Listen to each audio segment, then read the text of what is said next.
Inspector గారు, వాడే నా మనవడు. ఏమయ్యా ఆ బిడ్డని చేయి. నేనివ్వను. వీడు నా బిడ్డ, నా మనవడు ఎవరు తీసుకెళ్ళడానికి లేదు. ఈ నా దగ్గర ఉండాలి. నేనివ్వను. ఏయ్, నువ్వు బిడ్డను ఇవ్వకపోతే నేను అరెస్ట్ చేసి తీసుకెళ్ళాల్సి వస్తుంది.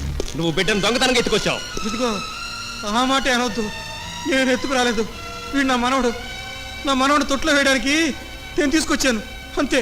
ఏదైనా సరే తల్లిదండ్రుల అనుమతి లేకుండా బిడ్డను తీసుకురావడం చట్టరీత్యా నేరం. ఏంటి బాబు, తల్లిదండ్రుల అనుమతి లేకుండా బిడ్డను తీసుకుపోవడం నేరమా? మరి తల్లిదండ్రుల అనుమతి లేకుండా నా బిడ్డని ఆయన గారు తీసుకుపోయారు కదా బాబు, అది నేరం కాదా? చట్టం ఆయనకి చుట్టమును మాకు కొట్టమునా? నీ వితండవాదానికి నేను సమాధానం చెప్పలేను. ఆయన కంప్లైంట్ ఇచ్చారు. ఏయ్, ఆ బిడ్డలు లాక్కోండి.